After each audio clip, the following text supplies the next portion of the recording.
YouTube पर एक news viral हो रही जो एनडीटीवी द्वारा दिखाया गया है कन्नौज उत्तर प्रदेश से।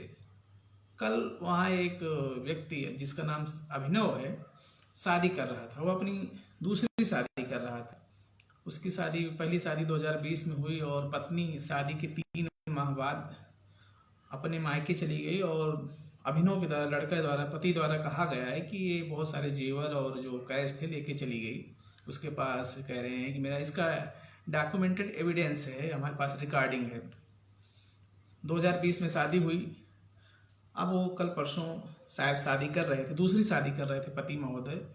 और फिर पत्नी मंडप में आ जाती है और विवाद शुरू हो जाता है। तो फिर पुलिस, मारपीट होने लगती है तो पुलिस आती है और पुलिस दोनों पक्षों को थाने बुलाती है। पति जो है वो कहता है कि शादी के 3 माह बाद चली गई, इनको मैं लाना चाहता था, नहीं आए तो इनको मैं न्यायालय द्वारा कई नोटिस भेजा, उसका भी जवाब नहीं दिया। उनके पिताजी ने वो नोटिस को रिसीव ही नहीं किया। फिर मैंने तलाक की अर्जी डाली और न्यायालय ने उनको तलाक दे दिया। न्यायालय यहाँ बिना दूसरे पक्ष को सुने कैसे तलाक दे दिया, ये भी एक बड़ी बात है। क्या अगर कोई एक न्यायालय के भी चुनौती ये है कि अगर कोई न्यायालय में उपस्थित ही नहीं होगा तो अगले पक्ष की तो बात सुनेगा न्यायालय। तो शायद न्यायालय ने उस आधार पर उस व्यक्ति को तलाक दिया था और उसकी शादी थाने द्वारा कराई गई। मैं ये बात इसलिए शेयर कर रहा हूँ कि मैं शाम को वॉक करने जाता हूँ तो एक इंसान 5-6 दिन पहले मुझे मिले जिनकी उम्र लगभग 28 साल है। उनका मैं नाम नहीं रिवील करना चाहता। तो उनको पता नहीं क्या, मुझे पता नहीं क्या उनको लगा कि मुझसे कुछ अपनी बात शेयर करना शुरू कर दी। टालते टालते मैं वॉक कर रहा था तो उन्होंने बोला, भाई साहब आपसे कुछ बात करनी है। मैंने बोला बोलिए। तो उन्होंने कहा कि मेरी शादी हुई थी 2022-23 में और मेरी पत्नी 2 साल से आ नहीं रही है। तो मैं चलते चलते उनकी बात सुन रहा था। फिर मैं एक किनारे खड़े होकर उनकी पूरी बात, मैंने कहा 5 मिनट इनकी बात सुनते हैं, उसमें जो उचित लगेगा मैं उस पर, भाई पहले पूरी केस समझे क्या है, इसमें सीन क्या है। तो मैंने उनसे जब बात करना शुरू किया तो बोले कि 2022-23 में शादी हुई और लड़की कौन है, उनके मामा की लड़की है। और तो मैंने कहा ठीक। फिर मैंने एजुकेशन पूछा कि आपका एजुकेशन क्या है, उनका एजुकेशन क्या है, एज तो सेम थी लगभग। तो एजुकेशन में पता चला कि वो इंटर पास है और लड़की दिल्ली से यूपीएससी कर रही थी और कर रही है वर्तमान में। तो मैंने आर्थिक स्थिति पूछा तो आर्थिक स्थिति अच्छी है क्योंकि वणिक समाज से हैं, बिजनेस करते हैं। तो मैंने कहा कि भैया फिर क्या आप चाहते क्या हैं वो। तो बोले कि मैं चाहता यही हूँ कि वापस आ जाए। मैंने कहा कि जो आपके एजुकेशन में अंतर है, जो 3 महीना रही वो भी लगभग 5 से 6 लाख रुपए का सामान, बोली में पढ़ाई कर रही हूँ, मुझे लैपटॉप चाहिए, मुझे बहुत सारे सामान और रूम रेंट और ज्वेलरी, मुझे गहना चाहिए। तो उन्होंने बना के दिए जब शादी के बाद। लेकिन वो फिर जब एक बार चली गई तो दोबारा आ ही नहीं रही हैं। उसके लिए न्यायालय में अब विदाई के लिए अर्जी लगाए हैं कि न्यायालय उनकी विदाई करे। मैंने कहा न्यायालय किसी को विवश नहीं कर सकता है कि आप इनके घर जाएं। न्यायालय में अगर उपस्थित होंगी तो अपना पक्ष रखेंगी। तो मैंने कहा कि जब उनकी पूरी बात सुना, लगभग 5-6 मिनट 10 मिनट बात करने के बाद मुझे लगा कि, मैंने कहा भैया आप इसके लिए आप पहली बात मानसिक तौर पे तैयार हो जाएं कि उनको लाना है कि नहीं लाना है। तो फिर आप सेटलमेंट पे जाएं, आप जो उसमें दोनों, क्योंकि फैमिली रिलेशन है आपका, तो फैमिली रिलेशन है तो आप उसका यूज करें। दोनों जो रिश्ते हैं माँ बाप के और मामा के और जो मीडिएटर हैं, जो उनको लगा के आप बात करें, सेटलमेंट करें। अगर आती हैं तो स्वागत है, नहीं आती हैं तो फिर सेकंड ऑप्शन की तरफ आपको बढ़ना चाहिए। सेकंड ऑप्शन क्या हो सकता है? सेकंड ऑप्शन हो सकता है कि आप तलाक ले सकते हैं और दूसरी शादी कर सकते हैं, क्योंकि उनकी उम्र जो है 28 साल के आसपास है। और एक 28 साल का इंसान जो शादी किया 2-3 साल से आ नहीं रही, और करे तो करे क्या, अगर 5 साल 6 साल नहीं आई तो बेचारा तो उसकी उम्र बीत जाएगी, फिर उसकी शादी होना मुश्किल हो जाएगा। मैंने कहा आप पहले अपने परिवार में अपने आप से तसल्ली करने कि उनको लाना है कि नहीं लाना है, तो फिर सेटलमेंट की तरफ बढ़ें। आप हो सकता है कुछ आप उनकी बात माने, वो आपकी कुछ बात माने, तो हो सकता है कुछ सेटलमेंट हो जाए। अगर नहीं रखना और नहीं आना चाहती, किसी भी कीमत में आपके साथ नहीं रहना चाहती, तो फिर आप दूसरे ऑप्शन की तरफ देखें, तलाक की अर्जी डालें, तलाक के बारे में सोचें। क्योंकि अगर आपके साथ रहना ही नहीं चाहती, क्योंकि एक एजुकेशन में जो गैप है, कोई यूपीएससी की तैयारी अगर कर रहा है तो स्वाभाविक ग्रेजुएट है प्लस वो दिल्ली जैसे आबो हवा में रह रहा है, ऑल इंडिया सर्विस का एग्जाम प्रिपेयर कर रहा है, उसकी लाइफ जी रहा है, तो आपके साथ उसको रहने में दिक्कत होगी, सफोकेट होंगे। लेकिन इस शादी के पहले सोचना चाहिए था। पारिवारिक दबाव में दोनों लोगों ने शादी कर लिया, तो अब उसको निभाइए, नहीं तो फिर, क्योंकि लाइफ, मुझे मैंने कहा ये जीवन इम्पोर्टेंट है, life is more important then any relation. तो फिर मैंने उनको कहा आप तलाक के लिए सोचें। लेकिन जब आप तलाक के लिए अर्जी डालेंगे, जब तलाक के बारे में सोचेंगे, तो आपके ऊपर दहेज प्रथा लगेगा, क्योंकि वो 3 साल से आ नहीं रही हैं और आपके ऊपर वो पता नहीं माइंड गेम खेल रही हैं कि प्रेशर गेम है, क्या है, आपके साथ क्या सेटलमेंट करना चाहती हैं, रहना चाहती हैं कि प्रिपरेशन करने के बाद फिर वापस यहाँ आना चाहती हैं, ये तो आप बता सकते हैं। तो लेकिन अगर आप फाइनल चाहते हैं कि निपटारा हो, और अगर नोटिस नहीं, तो आप तलाक के लिए अर्जी डालेंगे, तो स्वाभाविक है उनको फिर अपना स्टैंड रखना होगा कि मुझे इनके साथ रहना है, और रहना है तो मैं इनके घर जा रहे हैं, विदा हो। अगर नहीं रहना है तो फिर आप सेपरेशन के बारे में सोचें, अलग होने के बारे में सोचें। तो मैंने कहा जब आप तलाक के लिए अर्जी लगाएंगे तो फिर वो दहेज प्रथा का लगाएंगी, आप उसके लिए तैयार रहें। तो बोले कि हाँ भैया, मैं 4-5 लाख रुपए का सामान ही दे चुका हूँ शादी के बाद से, उसका मेरे पास रिसिप्ट है। तो मैंने कहा ठीक है, आप जब आए, आपका निर्णय होगा कि रहना है कि नहीं, और 3 साल से आपके साथ नहीं है, तो मुझे नहीं लगता कि वो आपके यहाँ वापस आएंगी, क्योंकि 3 साल एक लंबा समय होता है। लेकिन भाई रिश्तेदारी है, पुरानी रिश्तेदारी है, उसका उस चैनल का यूज करके आप चाहें तो एक बार सोच सकते हैं रिसेटलमेंट के बारे में। अगर नहीं होता तो तलाक, और तलाक की अर्जी लगाएंगे तो दहेज प्रथा का केस आपके ऊपर लगेगा। तो आप दहेज प्रथा को कैसे निपटेंगे, क्योंकि आप इस डर में रहेंगे कि दहेज प्रथा लगा देंगे तो इसलिए हम तलाक नहीं लेंगे, तो कब तक। आखिर किसी समय तो आपको उस रिश्ते के बारे में एक बार फाइनल कॉल करनी होगी।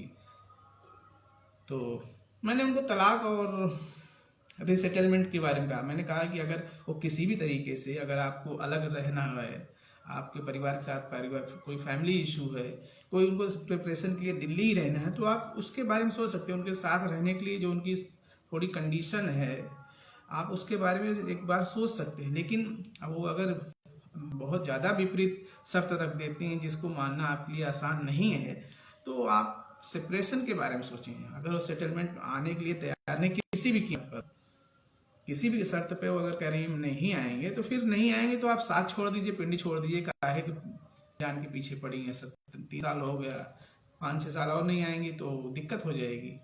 तो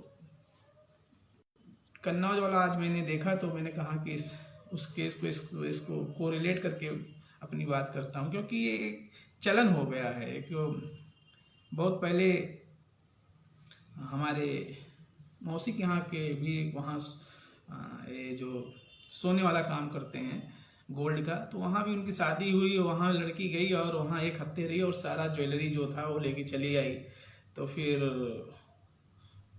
जहाँ की लड़की थी वो मेरे चाचा के ससुराल के थे वो लोग। तो वो मौसा के, उस मेरे मौसा के भाई भी आए, तो बोले कि माधव आप कहाँ हो? मैंने कहा मैं तो गौरीगंज में था उस समय। तो मैं शायद, मैंने कहा आप वहाँ मत बैठिएगा, मामा के यहाँ बैठिएगा। फिर उसने, लड़की वालों ने कोतवाली सुल्तानपुर को पूरा महिला फोर्स बुला लिया। तो आए तो लोग इनको ले जाने लगे। मैंने कहा मैडम, पहले उनकी बात सुने और एक तरफा मतलब आप लोग आए चले कोतवाली चले। मैंने कहा आप सुन तो लें, लोग कोई दंगा करने नहीं है, इनकी एक अर्जी, इनका एक रिक्वेस्ट है। अगर इनको चलना है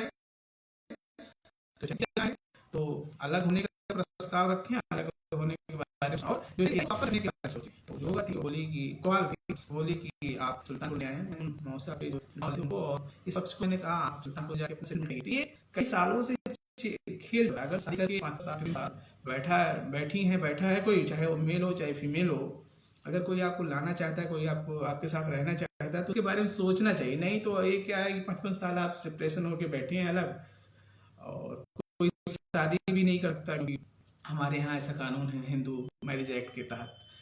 तो लेकिन इसमें सरकार को सोचना चाहिए। और दहेज प्रथा क्या है ना, बहुत सारे कानून में, जैसे भारत में आप कोई क्रिमिनल अपराध करिए, कोई आपने अपराध किया, तो उसमें न्यायालय में उसको सिद्ध होने का अपराधी नहीं है, आपके ऊपर सिर्फ आरोप है, आप पर कोई एलिगेशन लगा, मान लीजिए चोरी का, मान लीजिए किसी की कत्ल का, और वो आप अगर के आधार पर पुलिस ने आपको गिरफ्तार कर लिया, आप जेल में, लेकिन न्यायालय में जब तक मुकदमा चलता है, आपके ऊपर लगे आरोप हैं, जब तक सिद्ध नहीं हो जाते तब तक आप अपराधी नहीं हैं, उस अपराध के लिए आपको दंड नहीं मिला। लेकिन दहेज प्रथा एक ऐसा कानून है, जैसे किसी ने आपके ऊपर दहेज प्रथा के तहत मुकदमा दर्ज कराया, तुरंत आपको अपराधी मान लिया जाता है, तुरंत आपके जो फंडामेंटल राइट्स हैं, जो जीने का अधिकार, मौलिक अधिकार है, राइट टू इक्वालिटी, अनुच्छेद 21 आपका तुरंत ही समाप्त हो जाता है, तुरंत ही पुलिस आपको उठा ले जाती है। और उसमें इतनी ज़्यादा दिक्कत है कि आपकी फैमिली को भी इन्वॉल्व कर लिया जाता है। मैं नहीं कहता कि दहेज प्रथा में परिवार के लोगों का रोल नहीं होता, उसमें शोषण करने में उनकी बहनें, परिवार शामिल रहता है। अगर परिवार चाहे तो किसी का शोषण ना हो दहेज के आधार पर, लेकिन दहेज एक्ट के आधार पर अब लड़कों वालों का भी शोषण होता है, उनकी बहनों, उनके जो दूर के रिश्तेदार, उनको भी उसमें शामिल कर लिया जाता है। तो दहेज प्रथा जैसे कोई आपके ऊपर लगाया तो आप तो तुरंत अपराधी मान लिए जाते हैं।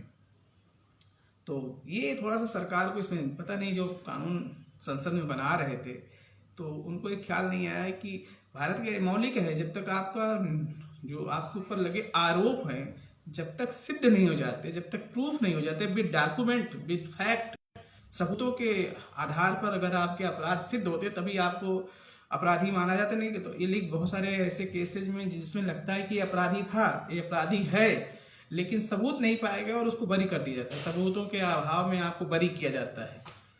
लेकिन दहेज प्रथा में आपके ऊपर जैसे उसने थाने में एक FIR दर्ज हुई, आपको अपराधी मान लिया जाता है। बाद में हो सकता है आप दोष मुक्त सिद्ध हो, आपके ऊपर जो आरोप लगे हो खारिज हो जाए। आरोप को अपराध नहीं मानना चाहिए। हो सकता है आरोप गलत इंटेंशन से कोई लगा सकता, मैं किसी के ऊपर भी कोई आरोप लगा सकता हूँ। तो मैंने उन दोस्त क्या जो साथ में टहल रहे थे, तो मैंने कहा कि आप दहेज प्रथा के, जब आप तलाक लिए लगाइए, आपके ऊपर दहेज प्रथा का मुकदमा दर्ज होगा। आप उस माइंडसेट को कि आप तलाक लिए जाएंगे, आप जब तलाक के लिए जाएंगे तो आपकी तैयारी होनी चाहिए कि अगर दहेज प्रथा का अगर FIR दर्ज हुआ तो आप उसको डील करेंगे। क्योंकि अगर आप इस इंतजार में नहीं रह सकते कि इनका कभी मन परिवर्तन होगा, हृदय परिवर्तन होगा,